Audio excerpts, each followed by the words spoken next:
కొన్ని దుష్ట దినాలు వస్తాయి, చెడు గడియలు వస్తాయి.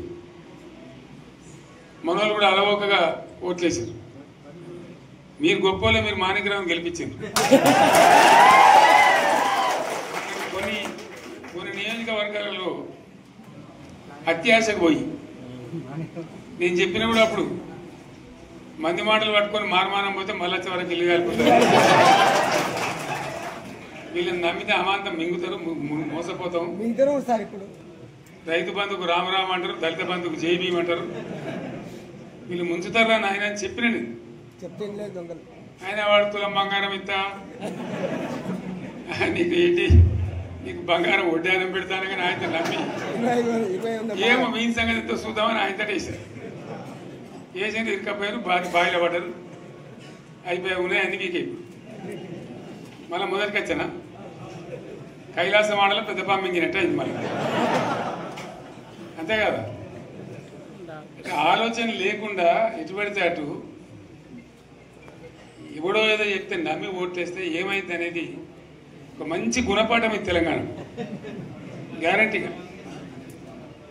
మంచిగా సంసారం జరుగుతుంది. తొవ్వకచ్చినాం, రైతులు ఇంత ముఖం తెలివైతుండ్రి, ఇంత బాకీలు కట్టుకుంటుండ్రి.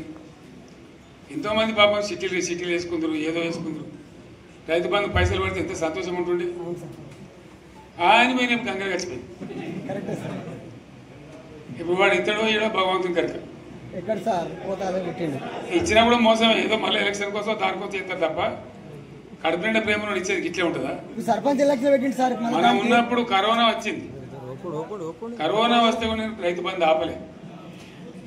కరోనా వచ్చి రాష్ట్రానికి రూపాయి ఆదాయం రాకపోయినా 4-5 మంచి స్కీములు తెచ్చి ఇవాళ కాపాడుకున్నాం. గౌరవంగా బతికింది రైతులు. బీమా వచ్చినండి, రైతు బీమా పెడితే ఎంతమందికి సాయం జరిగింది. గుంట భూమి ఉన్న కూడా మంచిగా సాయం జరిగింది. చిన్న రైతు కూడా సాయం జరిగింది.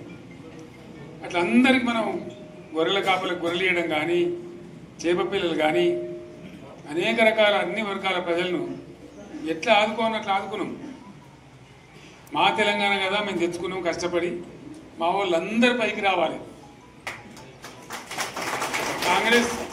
కాంగ్రెస్ గవర్నర్ ముస్లింలో ఓట్లేసుకుని తప్ప ముస్లింలకు మనం చేసిందా?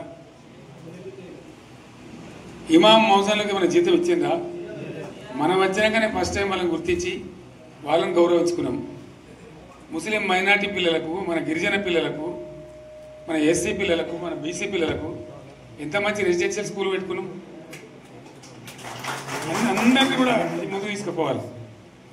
ఇవాళ మన కళ్ళ ముందనే నాకు బాధ కలిగేది ఏంటంటే, చిన్న వర్గాల ప్రజలు కాన్వెంట్ స్కూళ్ళలో చదివించలేరు, వాళ్ళ పిల్లలు కూడా బాగా చదవాలని చెప్పి ఎస్సీలకు, బీసీ, మన మైనార్టీ సోదరులకు గురుకుల పాఠశాలలు పెట్టాం.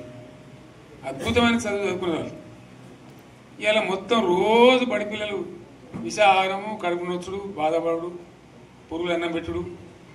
పిల్లలు వెళ్ళిపోతున్నారు, ఆ స్కూళ్ళ నుంచి ఇళ్ళకి వెళ్ళిపోతున్నారు.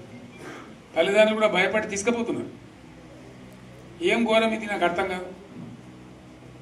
మళ్ళీ ఇది చేస్తున్నాడు కూడా ఇప్పుడు మళ్ళీ అదే కాంగ్రెస్ పార్టీ. అంతేనా? మళ్ళీ పాత కాంగ్రెస్ మోపోయింది, మళ్ళీ కరెంట్ కోతలు మోపోయినాయి. వెనకాలం ఇంకేం గతి అవుతుందో, మార్చి ఏప్రిల్ ఏమవుతుందో. ఇంకా కరెంటు కోతలు మోపోయినాయి, మంచినీళ్ళు సరికొత్తలు, అడిగే నాతులు లేడు. ఎవడన్నా గట్టిగా నిలదీసినడితే వాడిని పోలీసు నిలబట్టేయడం. ఇదేనా రాజ్యం? ఇట్లా ఉండదా రాజ్యం? ఎందుకు వచ్చింది ఈ పరిస్థితి చెప్తా. నాకు తెలిసి నాకేం గుర్తులేదు. నేనేమంటున్నా అంటే, ఇట్లా అనేక పనులు చేసుకున్నాం మనం. గోదావరి నుంచి నీళ్ళు తెచ్చుకున్నాం, నీళ్ళు తెచ్చుకొని మంచినీళ్ళ తర్వాత సాగునీళ్ళు ఎంబడబడ్డాయి. మెదక్లో యువతల ప్రాంతం అంతా కొంత అందినాయి నీళ్ళు, పాత మెదక్ జిల్లాలో. నీటికి మిగిలిపోయినాయి మన 2 తాలూకాలు, నారాయణఖేడ్, జైరాబాద్. వాళ్ళకి నీళ్ళు రావాలి. ఎట్లా రావాలి గోదావరి నీళ్ళు? సింగూరు ఓ టైంలో నిండుతుంది, ఓ టైంలో నిండదు. మరి నిండినప్పుడు ఎట్లా? గోదావరి నీళ్ళే దిక్కు.